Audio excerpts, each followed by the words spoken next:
Welcome back to another story on Infidelity Tales Lab. Before we begin, tell us, where in the world are you watching from? Now, let's dive into today's story. Chapter 1. The Foundation of Hatred. Robert Bob Mitchell had built his empire from nothing. 43 years old, he owned Mitchell Construction and Development, a company that had transformed abandoned lots across Chicago into luxury apartments and commercial spaces. His weathered hands bore the scars of 20 years swinging hammers before he learned to swing deals instead.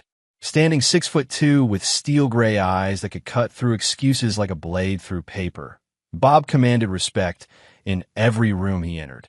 Those same eyes now stared at the sterile white ceiling of Northwestern Memorial Hospital, his left side still partially numb from the stroke that had felled him 3 days ago. The doctor said he was lucky. Minimal permanent damage, good prognosis for recovery. But as he watched his wife Linda and daughter Amy enter his room, Bob realized luck had nothing to do with what was about to unfold. Linda, 41, had maintained her beauty through expensive procedures that Bob's money had funded. Her blonde hair was perfectly styled even for a hospital visit, her designer heels clicking against the linoleum with practiced precision. She'd married Bob 12 years ago, 6 months after his first wife, Amy's mother, had died in a car accident. At the time, Bob thought he'd found love again. Now, watching her predatory smile, he wondered how blind ambition could masquerade as affection for so long. Amy, 19 and home from Northwestern University, clutched a manila folder against her chest. His daughter had inherited her mother's kind eyes, but somewhere along the way, Linda's influence had twisted that kindness into calculation. The girl who once built sandcastles with him at Lake Michigan now looked at him like a problem to be solved. "How are you feeling, honey?" Linda's voice dripped with false concern as she approached his bedside. "The doctors say you're making excellent progress." Bob's speech was still slightly slurred, but his mind remained razor-sharp. "Better every day." "That's wonderful to hear." Linda exchanged a meaningful glance with Amy. "Actually, we brought something important for you to handle. Our lawyer, Mr. Freeman, said this couldn't wait." Amy stepped forward, extending the folder. "Dad, I brought the will for you to sign. Mr. Freeman said it needs to be notarized today." Bob's good hand remained motionless on the bed. He'd been meaning to update his will for months, but something had always come up. Now, in his vulnerable state, they were pressing him to sign documents he hadn't reviewed. The timing wasn't coincidental. "I can't," he said simply, his voice carrying the authority that had once commanded construction crews. Linda's mask slipped for just a moment, revealing something cold underneath. "What do you mean you can't? It's just your signature, Bob. Amy even brought a notary. She's waiting downstairs." "I said I can't." Bob's eyes locked onto his wife's, and for the first time in years, he saw her clearly. "Not until I review everything myself." The temperature in the room seemed to drop 10 degrees. Linda's perfectly manicured fingers drummed against the metal bed rail. Her wedding ring, a 3-carat diamond Bob had bought during better times, catching the fluorescent light. "Then I'm filing for divorce," she said, her voice sharp as broken glass. "And I want half of everything." The words hung in the air like smoke from a fired gun. Amy shifted uncomfortably, but didn't contradict her stepmother. Bob felt something dark and primal awakening in his chest. Not the weakness of a stroke victim, but the rage of a predator who'd been betrayed by his own pack. "Get out," he said quietly. "Bob, let's not be hasty." "I said get out." His voice carried the same tone he'd used to fire incompetent foremen, the same steel that had built his empire from nothing. "Tell the nurses they're not allowed back." Linda's composure cracked completely. "You're making the biggest mistake of your life, Bob Mitchell. You think you're tough? You think you built something that can't be torn down? I know where all the bodies are buried." After they left, Bob closed his eyes and let the rage crystallize into something useful. He'd survived poverty, business rivals, and economic downturns. He'd built something real from nothing but determination and ruthlessness. And now the people he'd loved most were circling like vultures, ready to pick apart everything he'd sacrificed to create. The door opened again, and Dr. Patricia Ramirez entered. A woman in her 50s with kind eyes behind wire-rimmed glasses. She'd been Bob's primary physician since his arrival. But today, her expression carried something Bob hadn't seen before, concern that went beyond medical. "Mr. Mitchell," she said, closing the door behind her and lowering her voice. "You need to call the police now." Chapter 2. The Poison Truth. Dr. Ramirez pulled a chair close to Bob's bed, her hands folded tightly in her lap. 27 years of medicine had taught her to deliver devastating news with clinical precision. But this felt different, more personal, more dangerous. "Your blood work came back with some unusual results," she began, pulling out a tablet and scrolling through digital charts. "When you arrived, we ran a comprehensive toxicology panel as standard procedure for stroke patients under 50. Bob, you didn't have a natural stroke." The words hit Bob like a physical blow. "What are you saying? Someone's been poisoning you." "Small doses of digitalis. It's derived from foxglove plants. In controlled amounts, it's used for heart medication. But administered incorrectly or maliciously, it can cause irregular heartbeat, confusion, and eventually stroke." Dr. Ramirez's voice dropped to a whisper. "The levels in your system indicate this has been going on for weeks, possibly months." Bob's mind raced through the past few months.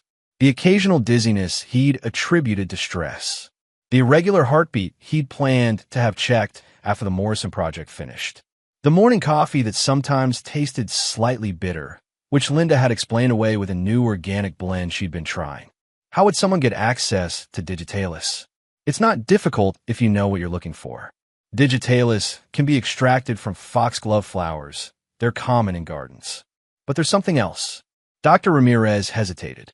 "We found evidence of digitalis in your personal effects, specifically a coffee mug that your wife brought from home yesterday. She said you preferred your own cup." The rage that had been simmering in Bob's chest exploded into white-hot fury. Linda hadn't just been planning to steal his life's work. She'd been systematically destroying his life itself. The woman who'd shared his bed, who'd kissed him goodbye every morning, had been slowly killing him. "Doctor, I need you to keep this information confidential for now. Don't put it in any records that can be accessed electronically. Don't tell the police yet." Dr. Ramirez frowned. "Bob, this is attempted murder. I'm legally obligated. Give me 48 hours. Please." Bob's voice carried a combination of desperation and authority that stopped her protest. "I need to understand the full scope of what I'm dealing with. If I call the police now, all I have is circumstantial evidence and a wife who'll claim innocence. Give me time to build a case that will stick." After an hour of heated discussion, Dr. Ramirez reluctantly agreed to a compromise.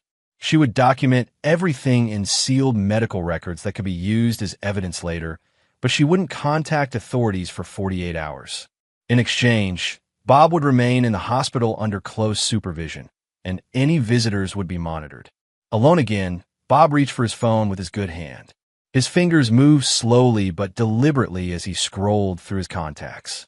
The first call went to Tommy Rodriguez, his head of security at Mitchell Construction. Tommy had served 2 tours in Afghanistan before Bob hired him 5 years ago, and his loyalty was absolute. "Tommy, I need you to do something for me, and I need you to ask no questions. Whatever you need, boss.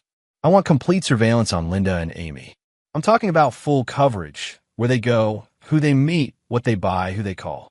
Can you handle that discreetly? Consider it done. How deep do you want me to dig? All the way to China, if necessary. And Tommy, this stays between us. If anyone asks, you're handling security for the Morrison site." The second call went to Marcus Webb, his attorney for the past decade. Marcus had handled everything from Bob's divorce settlements to his business acquisitions, and his discretion was ironclad. "Marcus, I need to see you immediately. Bring everything. My will, Linda's prenup, the business incorporation documents, insurance policies. Everything. Bob, you should be focusing on recovery. Marcus, someone tried to kill me. Bring the files." The third call was the most important. Bob scrolled through his contacts until he found a number he hadn't used in years. Rick Morrison. Not the Morrison whose commercial project Bob was currently developing, but Rick Morrison, the private investigator who'd helped Bob during his Messier business disputes. Rick worked in the shadows where lawyers and accountants couldn't go. "Rick, it's Bob Mitchell. I need your particular set of skills." "Christ, Bob, I heard about your stroke. How are you holding up?" "I'm about to be a lot worse if I don't handle this right. I need everything you can find on Linda and someone she's probably involved with. I'm talking about the kind of information that can end lives." "What's the timeline?" "Yesterday." "And Rick, this is the big one. Whatever you find, I guarantee you it's going to be worth 10 times your usual fee."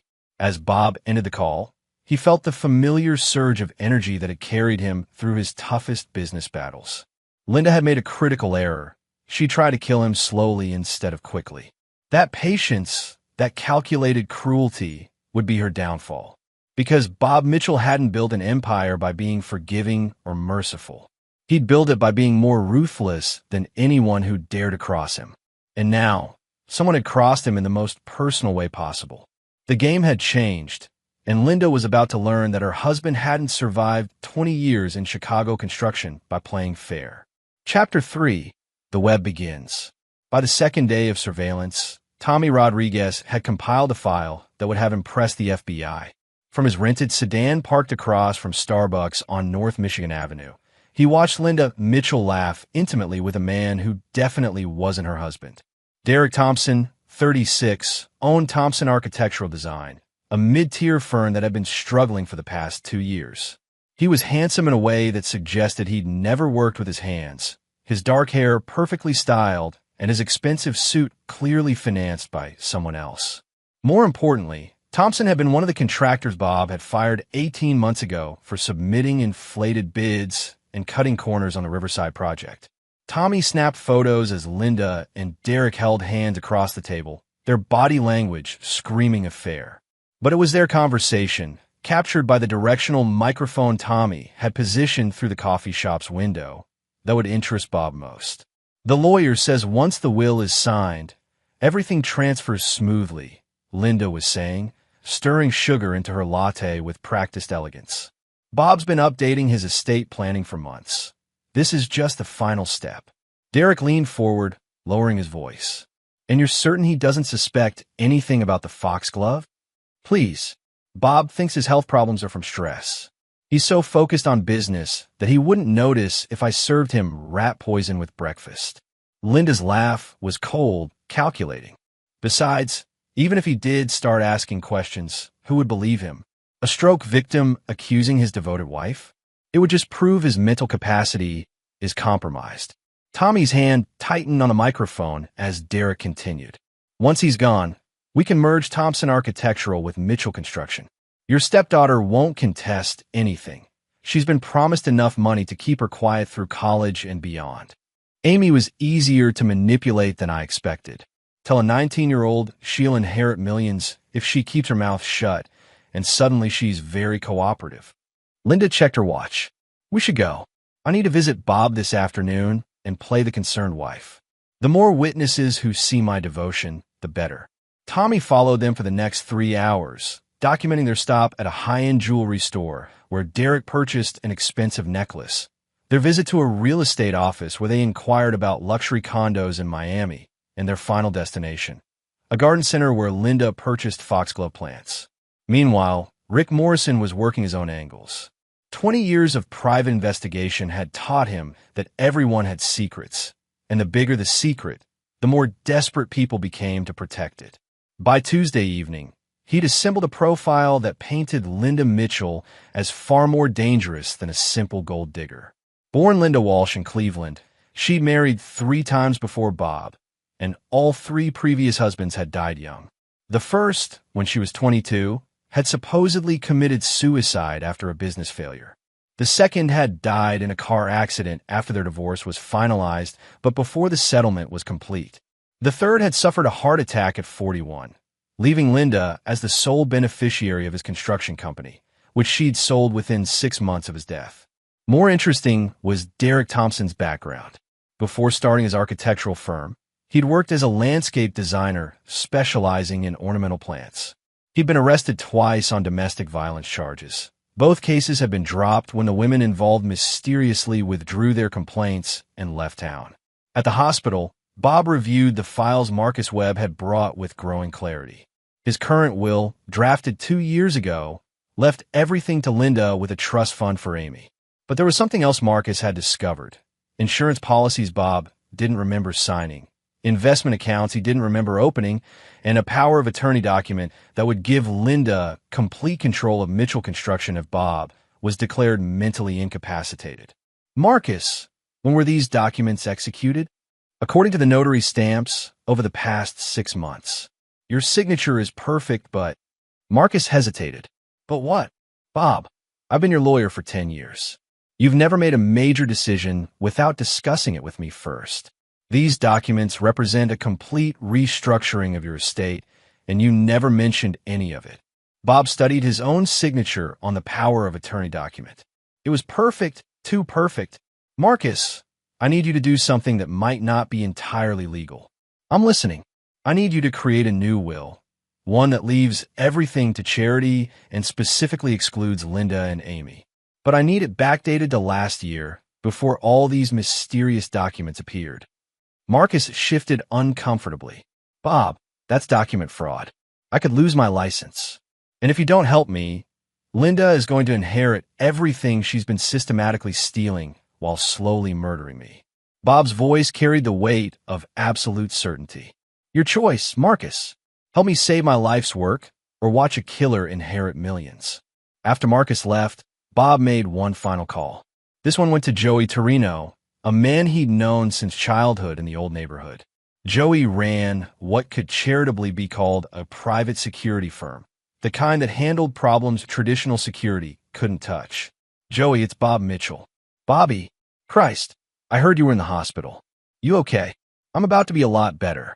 Remember when you said you owed me for helping with your sister's medical bills? I remember.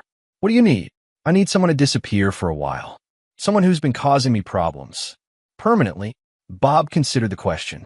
The old Bob might have said no, might have tried to find a legal solution. But the old Bob hadn't been slowly poisoned by the woman he loved. The old Bob hadn't discovered that his daughter was willing to help commit patricide for money. Not permanently, but I need them gone long enough for me to clean house. Can you handle that? Bobby, for you?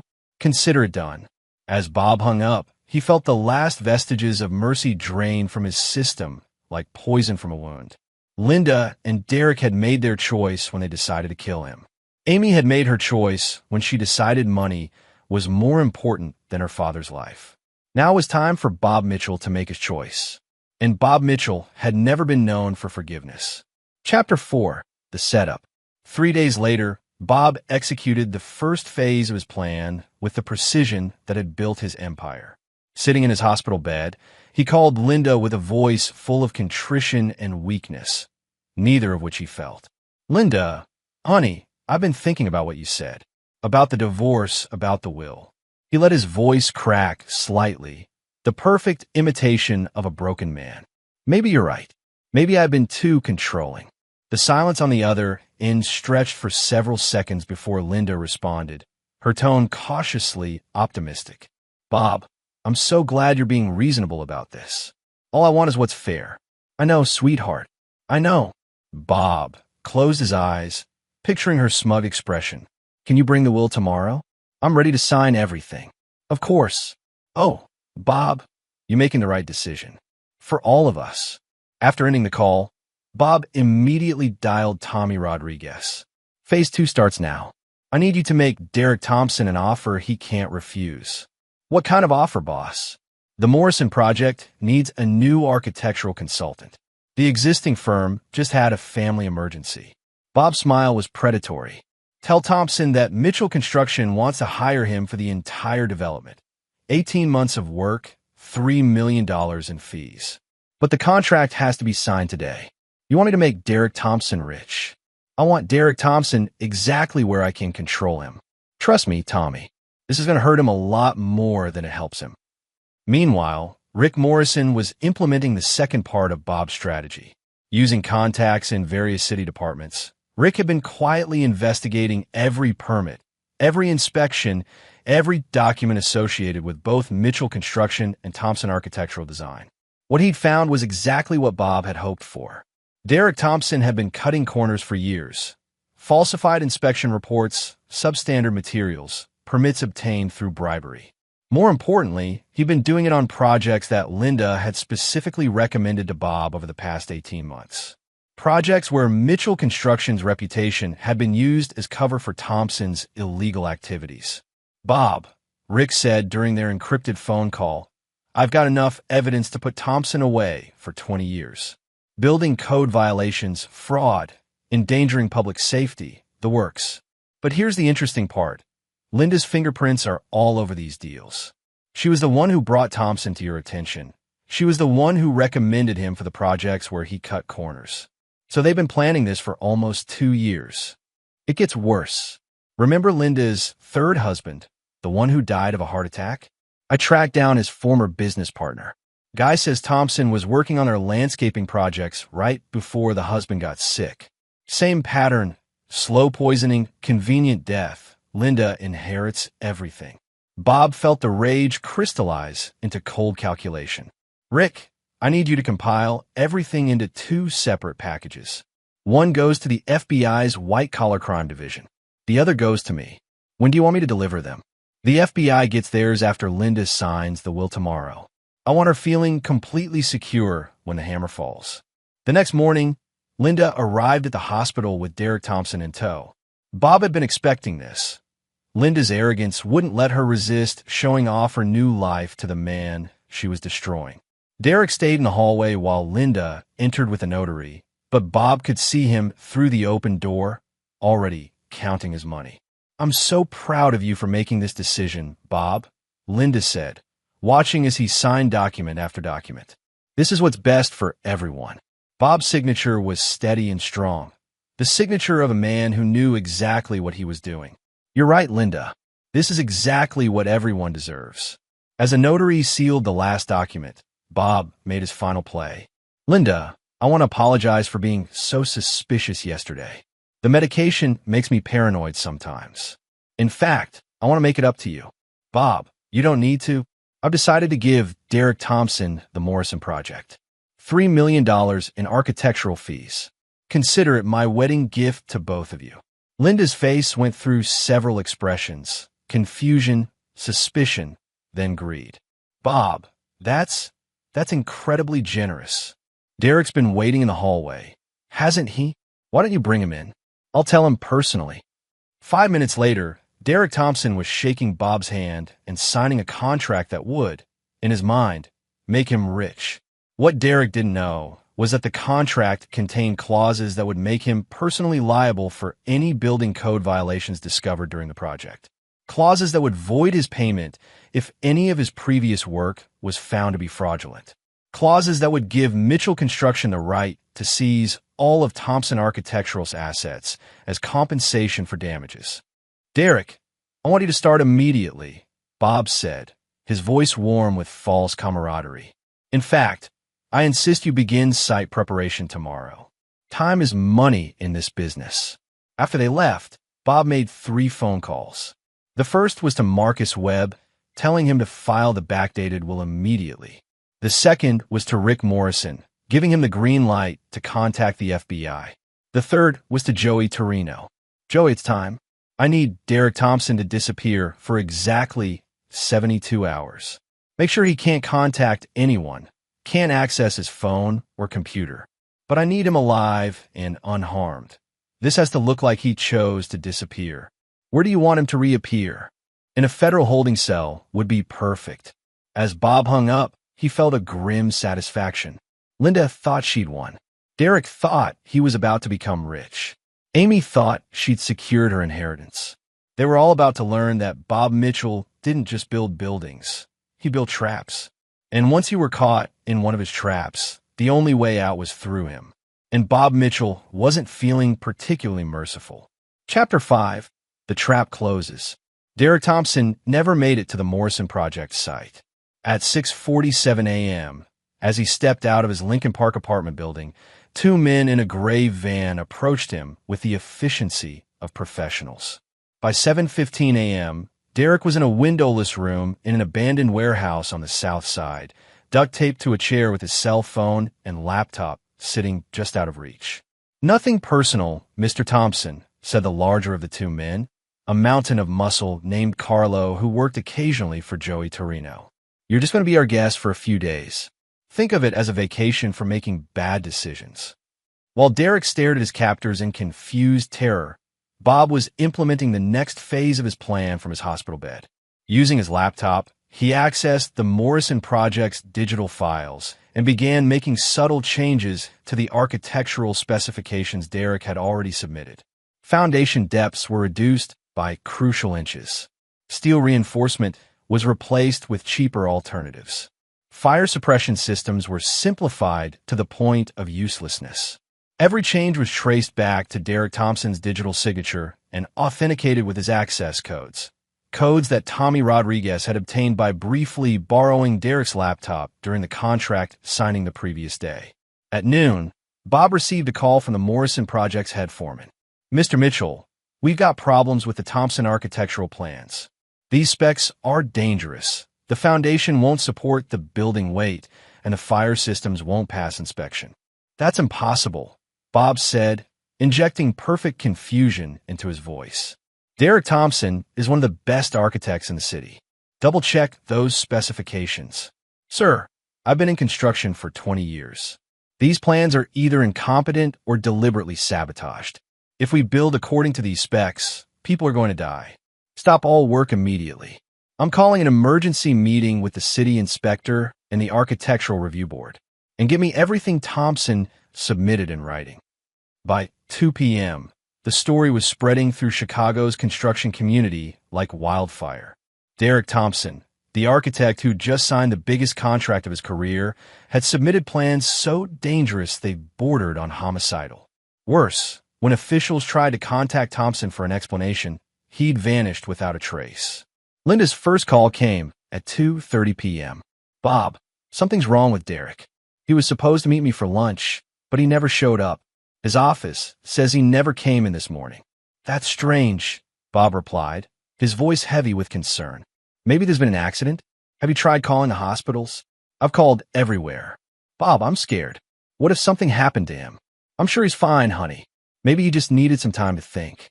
Starting a project this big can be overwhelming.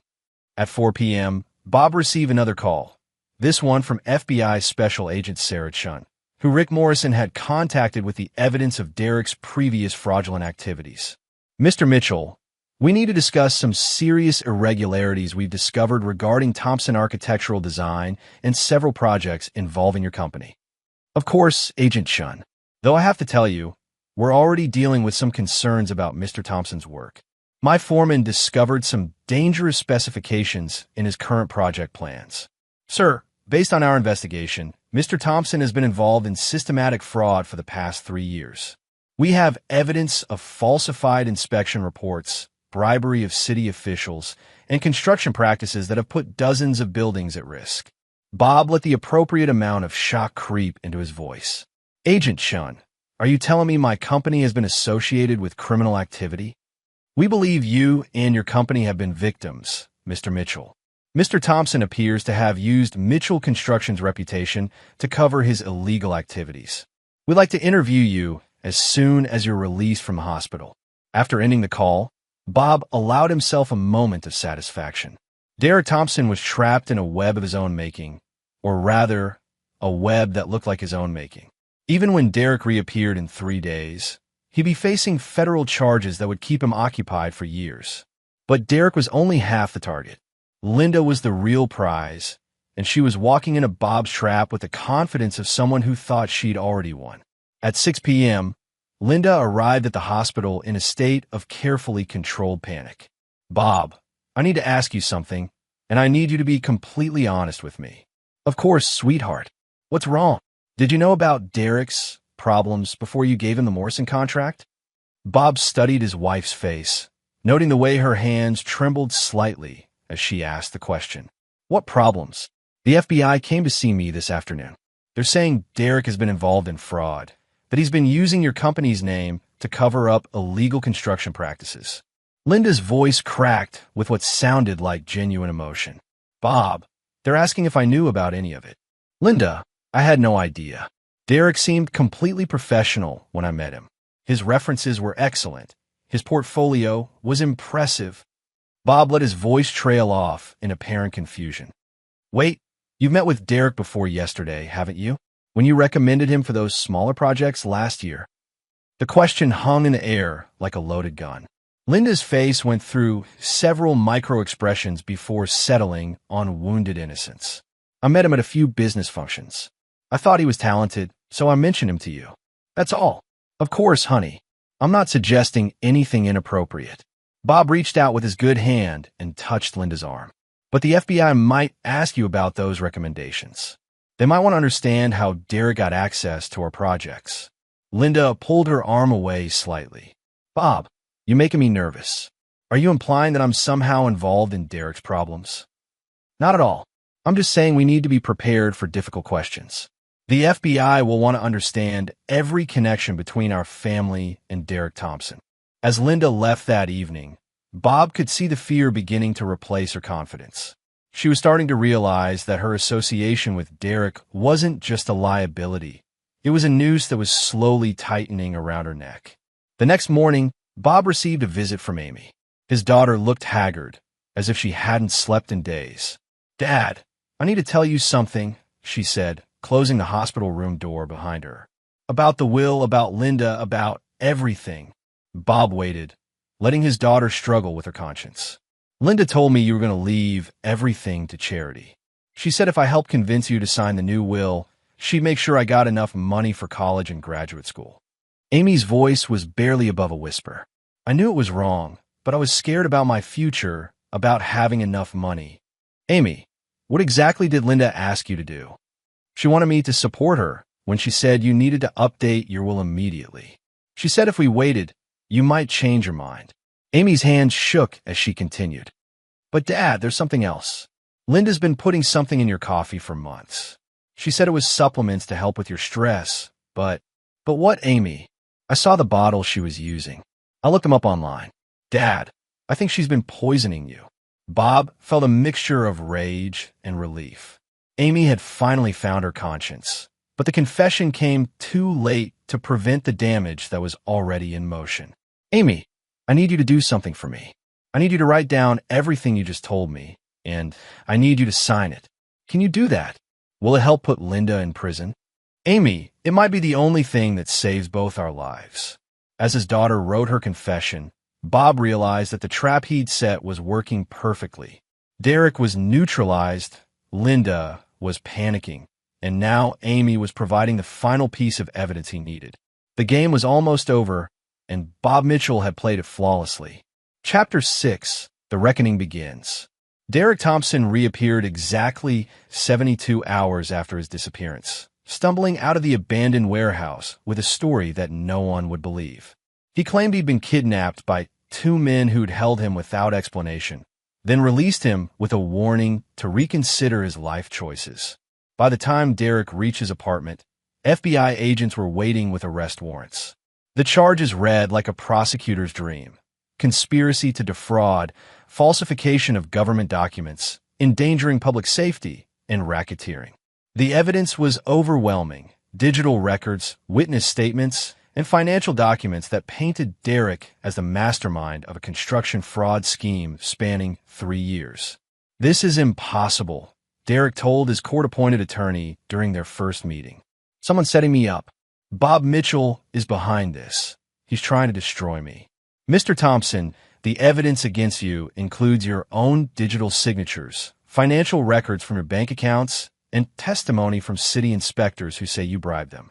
Unless you're claiming that Bob Mitchell somehow traveled back in time to frame you for crimes committed over the past 3 years, your conspiracy theory doesn't hold water.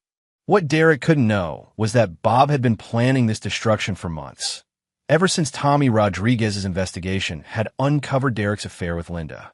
Every fraudulent activity Derek had committed over the past 3 years had been carefully documented by Rick Morrison. Every illegal shortcut had been photographed. Every bribed official had been identified and turned. Bob hadn't framed Derek Thompson. He'd simply gathered evidence of Derek's existing crimes and packaged them for federal prosecution at the perfect moment. Meanwhile, Linda was discovering that her association with Derek was becoming radioactive. The FBI's investigation had expanded to include anyone who'd worked closely with Thompson Architectural Design, and Linda's name appeared on dozens of documents recommending Derek for various projects. On Thursday morning, FBI agent Sarah Chun arrived at the Mitchell home with a warrant to search the premises. Linda watched in growing horror as agents confiscated her computer, her cell phone, and boxes of financial records. When they found the garden shed containing 3 fully grown foxglove plants and a small chemistry set, Linda's face went white. "Mrs. Mitchell, can you explain why you have equipment for extracting plant compounds in your garden shed?" Agent Chen asked, her voice professionally neutral. I don't know anything about that. Derek must have left it there. He was always interested in landscaping. According to our investigation, Mr. Thompson hasn't been to your home in the past 6 months. These plants were cultivated over a much longer period. Linda's attorney, a nervous man named Peterson, whom she'd hired that morning, stepped forward. "My client doesn't have to answer any more questions." "That's all right," Agent Chen replied. "But I should inform you that we've obtained warrants for Mrs. Mitchell's medical records, insurance policies, and financial statements. We're also interviewing her stepdaughter, who claims to have information about Mrs. Mitchell's activities over the past several months." At the hospital, Bob was putting the finishing touches on his masterpiece. Marcus Webb had successfully filed the backdated will, which left Bob's entire estate to the Chicago Children's Hospital Foundation. The document was dated 8 months earlier, well before any of the suspicious insurance policies or power of attorney documents had been signed. "Marcus, what happens to the will Linda thinks she benefited from? Since your previous will predates all the documents she had you sign, her will becomes invalid. She gets nothing, well, except whatever's covered in her prenuptial agreement." Bob smiled grimly. Linda's prenup, which she'd signed eagerly 12 years ago when she thought Bob's assets were worth far less than they actually were, entitled her to exactly $50,000 and no claim on Mitchell Construction. What about the power of attorney documents? Also invalid. Since they were signed after your legitimate will, they can be challenged as products of undue influence or incapacity, especially now that we have Amy's confession about the poisoning. Dr. Ramirez entered the room as Marcus was leaving, carrying Bob's discharge papers and a grim expression. "Bob, I need to ask you something, and I need you to be completely honest with me." "What is it, doctor?" "Did you know your wife was poisoning you before you came to the hospital?" The question caught Bob off guard. He'd been so focused on his revenge that he hadn't considered how his actions might appear to outside observers. "What makes you ask that?" "Because your blood work shows that you stopped ingesting digitalis 3 days before your stroke. The timing suggests you either identified the poison and stopped consuming it, or someone warned you about it." Dr. Ramirez sat down, studying Bob's face.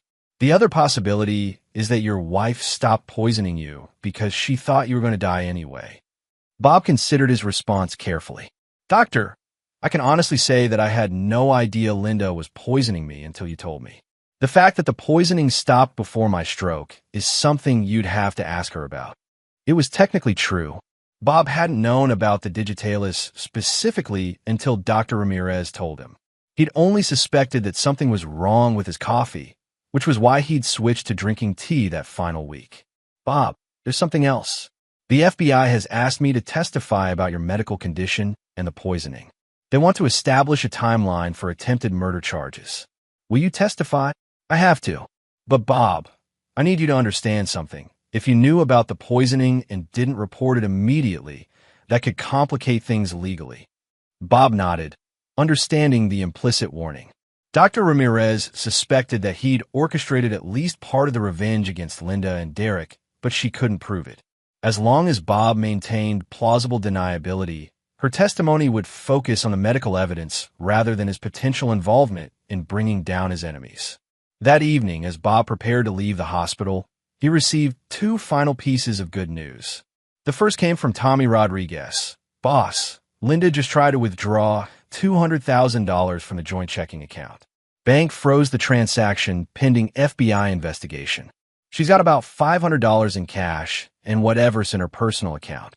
The second came from Rick Morrison. "Bob, Derek Thompson's attorney, just approached the FBI about a plea deal. Seems Derek wants to testify against Linda in exchange for a reduced sentence. He's claiming she was the mastermind behind the whole operation.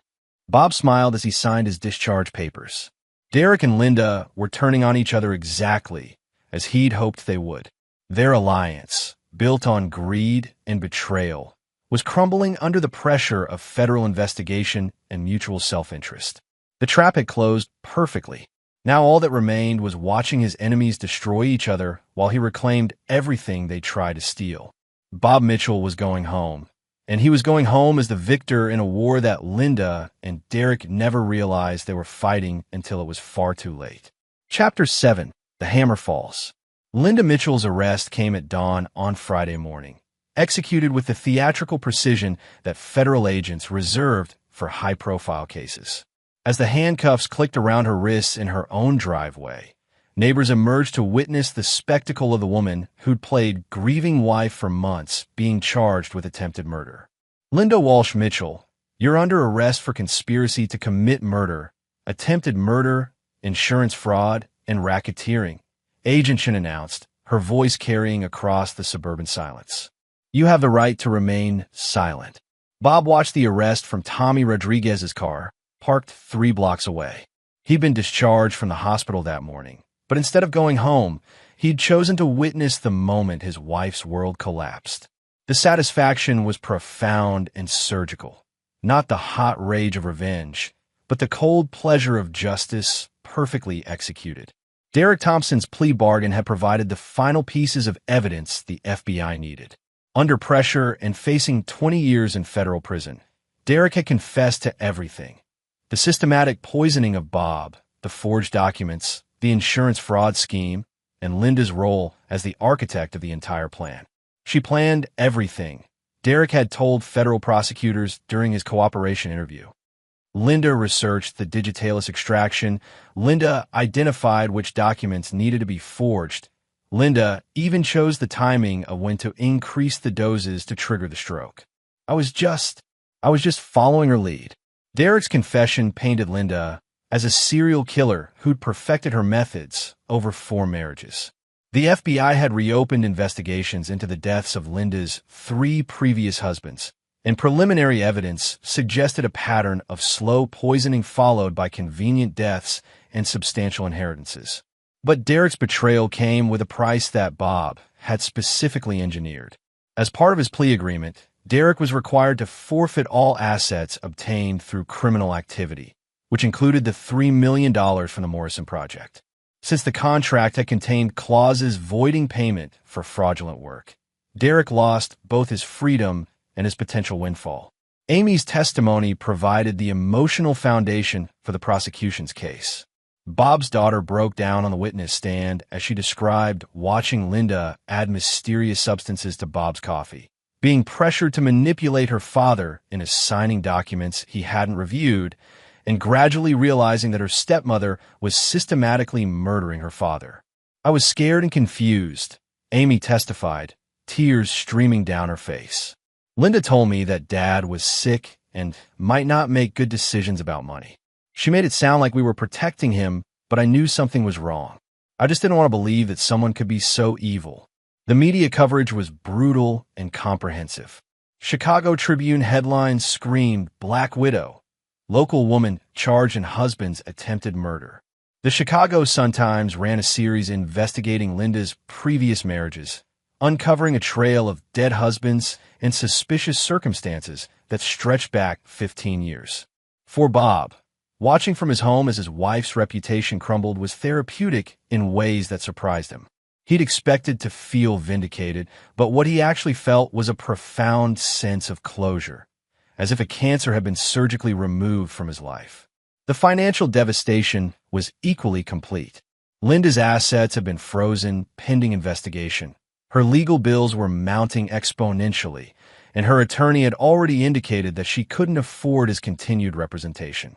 Meanwhile, Bob's carefully orchestrated legal strategy had protected every penny of his legitimate wealth.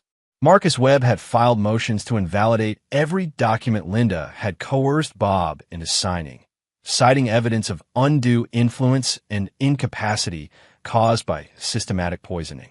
The backdated will was holding up under scrutiny, partly because Bob had been meticulous about creating a paper trail of his charitable intentions dating back several years. Bob, the prenup is ironclad, Marcus explained during their victory meeting. Linda gets her $50,000 and nothing else. The house, the business, the investments, everything stays with you. What about Amy? Since Linda isn't Amy's biological mother, she has no legal standing to claim anything on Amy's behalf. Your daughter inherits according to your legitimate will, which currently leaves her a substantial trust fund when she turns 25. The psychological warfare was equally devastating.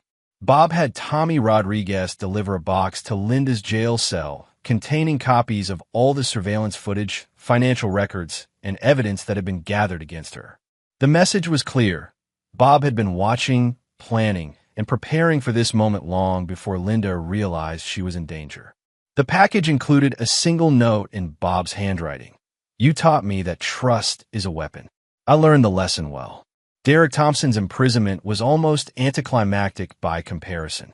His guilty plea earned him 8 years in federal prison, forfeiture of all assets, and permanent disbarment from architectural practice. But the real punishment was watching Linda systematically destroy his credibility during her own defense. Derek Thompson is a weak, manipulative man who exploited my emotional vulnerability after my husband's stroke, Linda's new attorney argued during bail hearings. Ms. Mitchell was a victim of Mr. Thompson's manipulation, not a co-conspirator in his crimes. The strategy backfired spectacularly when prosecutors presented evidence of Linda's previous marriages and the suspicious deaths of her former husbands. Derek's manipulation defense became irrelevant when faced with evidence that Linda had been perfecting murder techniques for over a decade. Bob's recovery from his stroke was remarkably swift once the poisoning stopped. Within 2 weeks of Linda's arrest, his speech had returned to normal, his motor functions had fully recovered, and his energy levels were higher than they'd been in months. Dr. Ramirez attributed the rapid improvement to the cessation of digitalis toxicity, but Bob knew the truth. Rage was a powerful medicine, and revenge was the most effective therapy. The business implications were equally positive. Mitchell Construction's reputation had actually benefited from the scandal. Bob was portrayed as the victim of an elaborate criminal conspiracy, a successful businessman nearly destroyed by the woman he trusted most. Clients who might have been concerned about the company's stability instead saw Bob as a survivor who'd overcome incredible adversity. The Morrison project was reassigned to a reputable architectural firm, and construction resumed within a month. Other developers, impressed by Bob's handling of the crisis, began approaching Mitchell Construction with new opportunities. By the end of the quarter, the company was booking more projects than it had in the previous year. But the most satisfying moment came when Amy approached Bob with a request that demonstrated how completely the family dynamics had shifted. "Dad, I want to change my last name back to Mitchell," she said during one of their weekly dinners. "I know I was born a Mitchell, but after everything that happened, I want to make it official again. I want to make it clear that I'm your daughter, not Linda's." Bob studied Amy's face, seeing determination where there had once been uncertainty. "Amy, you never stopped being my daughter, not even when you made mistakes. I know, but I need to make this right. I need to show everyone, and myself, that I choose to be a Mitchell, that I choose to be someone you can be proud of." The legal name change was finalized 2 weeks later, on the same day that Linda's bail was revoked due to new evidence suggesting she might flee the country. As Amy signed the documents restoring her original name, Bob felt something he hadn't experienced in months: genuine happiness. The war was essentially over. Linda faced life in prison. Derek was already serving his sentence, and Amy had proven that blood was stronger than bribery. Bob had lost a wife, but he'd gained something more valuable: the absolute certainty that he could trust his own instincts about who deserved his loyalty. And he'd proven that Bob Mitchell was not a man who could be betrayed with impunity. Chapter 8. The Reckoning Complete. 6 months after Linda's arrest, her trial began with the kind of media circus usually reserved for celebrities or politicians. Dubbed the Black Widow trial by every major news outlet, The case had captured national attention as a symbol of domestic betrayal taken to its logical extreme. Bob attended every day of testimony, sitting in the front row with the quiet intensity of a man watching his life's work vindicated. He'd lost 30 pounds during the poisoning, but in the months since Linda's arrest, he'd regained his strength and more. At 43, he looked harder and more dangerous than he had in years. The face of a man who'd survived attempted murder and emerged stronger. The prosecution's case was devastating in its completeness. Dr. Ramirez testified about the systematic poisoning, explaining how digitalis had been administered in carefully calculated doses designed to cause progressive organ failure. Amy took the stand for 3 days, describing in excruciating detail how Linda had manipulated her into participating in what she now realized was a murder plot. But the testimony that destroyed Linda's defense came from an unexpected source: Maria Santos, Linda's cleaning lady for the past 2 years. Maria had been keeping detailed records of everything she'd observed, partly out of suspicion and partly out of protective instinct toward Bob. She was always very careful about Mr. Mitchell's coffee. Maria testified in accented but clear English. She would make it herself every morning, and she would add things from small bottles she kept in her bathroom.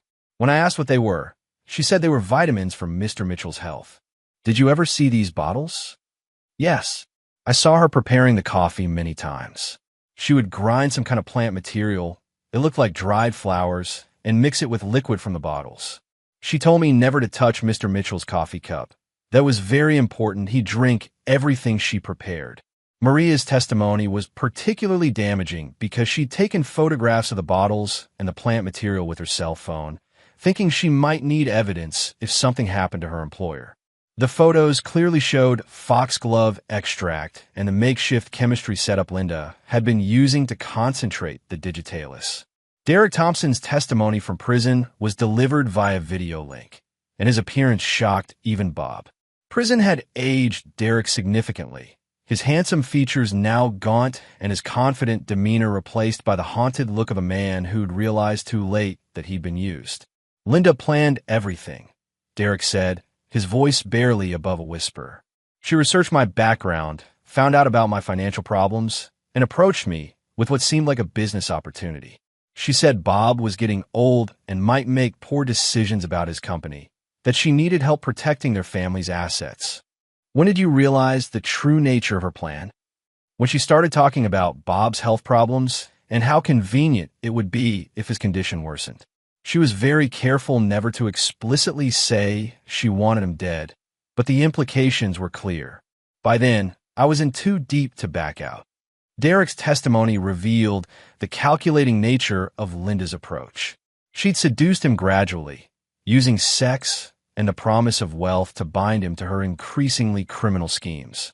Each step had seemed reasonable in isolation, but together they formed a coherent plan to murder Bob and steal his life's work.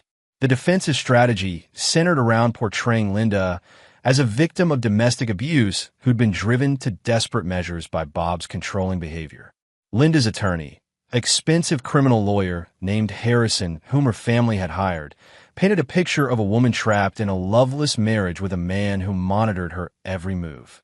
My client was isolated, controlled, and psychologically abused for years, Harrison argued during opening statements. She was driven to seek companionship elsewhere, and when she found it, she was manipulated by Derek Thompson into participating in schemes she didn't fully understand.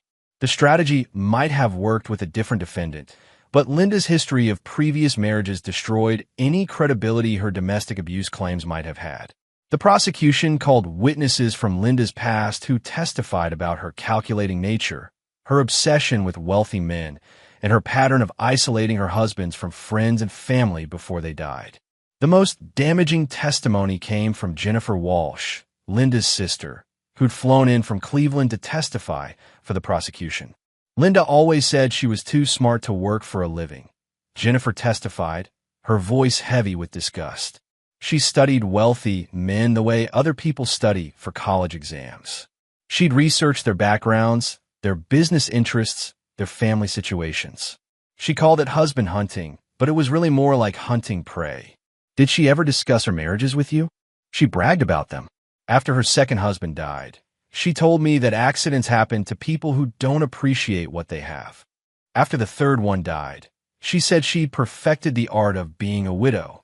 Jennifer's testimony was particularly devastating because she produced recordings of phone conversations she'd had with Linda over the years. In one recording, made just 3 months before Bob's stroke, Linda could be heard saying, "Bob's getting suspicious about some of the financial changes I've been making. I might need to accelerate the timeline." The prosecution's closing argument was delivered by Assistant U.S. Attorney Patricia Moore, a veteran prosecutor who'd built her career on complex financial crimes. Moore methodically walked the jury through Linda's pattern of behavior, connecting the dots between her previous marriages and her attempt to murder Bob. Linda Mitchell is not a victim, Moore declared, her voice carrying the authority of absolute certainty. She is a predator who has spent 15 years perfecting the art of murder for profit. She poisoned Robert Mitchell slowly and systematically, not in a moment of passion or desperation, but as part of a calculated plan to steal everything he'd worked to build. The jury deliberated for less than 4 hours before returning guilty verdicts on all counts: attempted murder, conspiracy to commit murder, insurance fraud, and racketeering. The speed of their decision reflected the overwhelming nature of the evidence against Linda. Judge William Harrison, no relation to Linda's attorney, sentenced Linda to life in prison without the possibility of parole, citing the premeditated nature of her crimes and the pattern of behavior extending across multiple marriages. Mrs. Mitchell, you have shown a complete disregard for human life and a level of calculation that suggests you pose a permanent danger to society, Judge Harrison declared as he handed down the sentence. Your crimes represent not a momentary lapse in judgment, but a sustained pattern of predatory behavior that has destroyed multiple families. Linda's reaction to the sentence was the first genuine emotion she'd shown during the entire trial. As the bailiff moved to take her into custody, she turned toward Bob with an expression of pure hatred. "You think you've won?" she screamed, her composed facade finally cracking. "You think you're better than me? You're a cold, calculating bastard who destroys everyone who crosses him. We're exactly the same." Bob met her gaze steadily, his expression completely calm. "No, Linda, we're nothing alike. I build things. You destroy them. I earned everything I have. You tried to steal it." As Linda was led away in handcuffs, Bob felt the last vestiges of any emotion he'd ever felt for her drain away. She wasn't his wife anymore. She wasn't even human in any meaningful sense. She was simply a problem that had been solved, a threat that had been neutralized. The civil implications of Linda's conviction were equally satisfying. Marcus Webb had filed a wrongful death lawsuit against Linda's estate, such as it was, and Derek Thompson, seeking damages for the attempted murder and the business losses caused by their criminal conspiracy. The judgments would ensure that neither Linda nor Derek would ever profit from their crimes, even if they somehow gained early release. Amy's reaction to the verdict was more complex. She'd testified against Linda, but Bob could see that the experience had left emotional scars that would take years to heal. "Dad, I keep thinking about how easily I was manipulated," Amy said during dinner the night after the sentencing. "I was so focused on money, on securing my future, that I almost helped someone murder my own father." Amy, you're 19 years old and dealing with someone who'd spent years perfecting the art of manipulation. The important thing is that you found your conscience in time to do the right thing. But what if I hadn't? What if I'd stayed quiet and let her kill you? Bob studied his daughter's face, seeing genuine remorse and a maturity that hadn't been there 6 months earlier. "Amy, I can't answer what-if questions. All I can tell you is that when the moment came, you chose to do the right thing. That's what defines who you are, not the mistakes you almost made, but the choices you actually made." The conversation marked a turning point in their relationship. Amy had proven that she could be trusted when it mattered most, and Bob had proven that his love for his daughter was stronger than his disappointment in her temporary weakness. The business implications of the trial were overwhelmingly positive. Mitchell Construction had received millions of dollars in free publicity, all of it portraying Bob as a victim who'd overcome incredible adversity. The company's reputation for integrity had actually been enhanced by the scandal, and new projects were being signed faster than Bob could hire crews to handle them. But the most satisfying aspect of his victory wasn't financial, it was personal. Bob had proven to himself and everyone else that Robert Mitchell wasn't a man who could be betrayed with impunity. He'd taken a coordinated attack designed to destroy him and turned it into the complete annihilation of his enemies. Linda would spend the rest of her life in prison. Derek had lost everything and would emerge from jail as a middle-aged ex-convict with no prospects. Amy had learned that actions have consequences and that family loyalty was more valuable than any amount of money. And Bob Mitchell had emerged stronger, richer, and more dangerous than ever. The war was over, and Bob had won so completely that his enemies would serve as warnings to anyone else who might consider crossing him in the future. Chapter 9. Phoenix Rising. 1 year after Linda's conviction, Bob Mitchell stood in the penthouse office of the newly completed Morrison Tower, looking out over the Chicago skyline he'd helped reshape over the past 2 decades. The building was the largest project in Mitchell Construction's history. 42 stories of luxury condominiums and commercial space that had become the crown jewel of the city's architectural landscape. The past year had been a period of unprecedented growth and success. The publicity from Linda's trial had made Bob something of a celebrity in Chicago's business community, the man who'd survived attempted murder and emerged stronger than ever. Fortune magazine had profiled him as one of the city's most resilient entrepreneurs, and Harvard Business School had invited him to speak about crisis management and business ethics. But the most significant change wasn't professional, it was personal. Bob had discovered that surviving a murder attempt and orchestrating the complete destruction of his enemies had burned away every trace of weakness or sentimentality from his character. He was harder now, more focused, more ruthlessly efficient in both business and personal relationships. Amy had thrived under his new approach to parenting. Instead of the permissive father who'd once worried about her feelings, Bob had become a demanding mentor who expected excellence and accountability. Amy was now a junior at Northwestern, majoring in business administration and maintaining a 3.9 GPA. More importantly, she developed the kind of character that Bob respected: direct, honest, and completely loyal to family. Dad, the Morrison project is officially complete and fully occupied, Amy reported, reviewing the project files she'd been helping to organize as part of her internship at Mitchell Construction. The commercial spaces are leased at 98% capacity, and the residential units sold out before construction was finished. What about the final profit margins? 37% above projections. The publicity from everything that happened actually drove up demand. People wanted to live in a building associated with your story. Bob nodded, unsurprised. Americans loved a comeback story, and his personal narrative, successful businessman nearly destroyed by evil wife, fights back to achieve greater success than ever, was perfectly calibrated for the cultural moment. The financial numbers were staggering. Mitchell Construction had grown by 400% in the past year, expanding from a regional player to a company bidding on projects across the Midwest. Bob's personal net worth had tripled, making him one of the wealthiest self-made entrepreneurs in Chicago. But money had never been the real prize. The real prize was the absolute certainty that Bob Mitchell was untouchable, that anyone who tried to betray or destroy him would face consequences so severe that they'd serve as warnings to future enemies. Derek Thompson had been released from prison after serving 18 months, his sentence reduced for cooperation. But his cooperation had come at a price that would follow him for the rest of his life. Derek's testimony had been so complete, so devastating to Linda's defense, that he'd essentially confessed to every detail of their criminal conspiracy on national television. Tommy Rodriguez's monthly reports on Derek's post-prison life made for entertaining reading.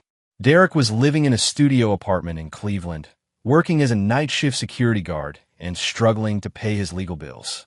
His architectural license had been permanently revoked, his credit was destroyed, and his criminal record made him unemployable in any field requiring trust or responsibility. Derek Thompson called the office again yesterday, Tommy reported during their weekly security briefing. 10th time this month. Says he wants to apologize to you personally. What did you tell him? Same thing I always tell him. That Mr. Mitchell doesn't take calls from convicted felons. But boss, the guy sounds desperate.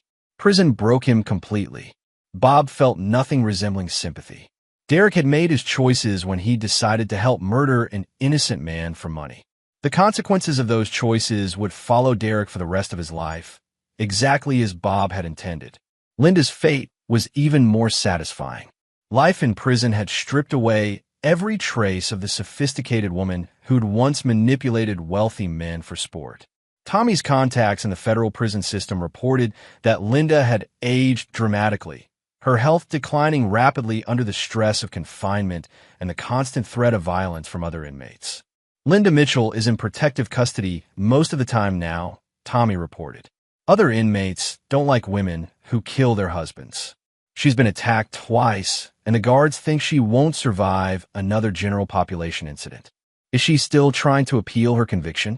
Her family stopped paying for lawyers 6 months ago. She's representing herself now, filing handwritten motions that the courts reject immediately. The appeals process is essentially over. Bob nodded, feeling a grim satisfaction. Linda would spend the next 30 or 40 years watching her beauty fade, her health decline, and her life waste away in a concrete box. It was exactly what she deserved for trying to steal everything Bob had built. The psychological impact of his victory extended far beyond his enemies. Bob's reputation in Chicago's business community had evolved from successful contractor to dangerous man who shouldn't be crossed. Competitors were more respectful, clients were more deferential, and potential business partners approached him with the kind of caution usually reserved for dangerous animals. Bob cultivated this reputation deliberately. During business negotiations, he would sometimes mention Linda's conviction casually, letting his counterparts understand that Robert Mitchell was not a man who forgave betrayal or forgot injuries. The psychological advantage was enormous. People who might have tried to cheat him in the past now bent over backward to ensure their dealings were scrupulously honest. The personal relationships in Bob's life had also been transformed. He'd eliminated every friendship that hadn't proven itself during the crisis, cutting off people who'd been sympathetic to Linda or who'd questioned his handling of the situation. The friends who remained were absolutely loyal, understanding that Bob's friendship was a privilege that could be revoked permanently for any sign of disloyalty. Romance was not a priority. Several attractive, successful women had made their interests clear, but Bob felt no desire to remarry or even to pursue serious relationships. The experience with Linda had taught him that emotional vulnerability was a weakness that could be exploited by enemies. He preferred to remain unattached, invulnerable to the kind of intimate betrayal that had almost destroyed him. Dr. Ramirez had become more than Bob's physician. She'd become something approaching a friend. During his quarterly checkups, she would ask about his emotional recovery as well as his physical health. Bob, you made an extraordinary recovery from both the poisoning and the psychological trauma, she said during his most recent visit. But I have to ask, are you happy? The question caught Bob off guard. Happiness wasn't something he'd considered in months. I'm satisfied, he replied after some thought. I'm successful. My daughter is thriving. My enemies have been destroyed, and my business is more profitable than ever. If that's not happiness, it's something close enough. But what about companionship? What about love? Bob considered the question seriously. Dr. Ramirez, I loved Linda. I trusted her completely, and she tried to murder me for money. That kind of betrayal changes a man fundamentally. I'm not sure I'm capable of that kind of vulnerability anymore. And you're comfortable with that? I'm comfortable with being safe. I'm comfortable with being in control. If the price of that security is loneliness, it's a price I'm willing to pay. As Bob left the hospital that day, he reflected on the past year and the person he'd become. The old Bob Mitchell had been successful, but vulnerable, trusting, but naive. The new Bob Mitchell was harder, colder, more calculating, but also more effective and infinitely more dangerous. The transformation was complete and irreversible. Bob had been forged in the fire of betrayal and attempted murder, and what had emerged was something stronger and more ruthless than what had gone in. Standing in his penthouse office as the sun set over Chicago, Bob Mitchell felt the deep satisfaction of a man who had won the most important battle of his life. His enemies were destroyed, his empire was stronger than ever, and his reputation would protect him from future betrayals. He'd learned the most important lesson a man could learn: that mercy was weakness, that forgiveness was vulnerability, and that the only way to truly protect yourself was to make the consequences of betraying you so severe that even thinking about it would terrify potential enemies. Amy knocked on his office door, interrupting his thoughts. "Dad, are you ready for dinner? I made reservations at that new steakhouse downtown." Bob looked at his daughter, the one person in the world who'd earned back his complete trust, and smiled. "Let's go. We have a lot to celebrate." As they left the building together, Bob reflected on the perfect symmetry of his victory. He'd started with everything, lost it all to betrayal, and then taken it back with interest. He'd transformed from victim to victor, from target to predator. Robert Mitchell had risen from the ashes of attempted murder stronger, richer, and more dangerous than ever before. And everyone who'd ever considered crossing him would remember Linda's fate and think twice. The phoenix had risen, and it would never be vulnerable again. Another story comes to an end. What did you think? I'd love to hear your thoughts in the comments below. If you enjoy this story, consider joining our community by subscribing. It means the world to us. For more stories like this one, check out the recommended videos on screen, and I'll see you there.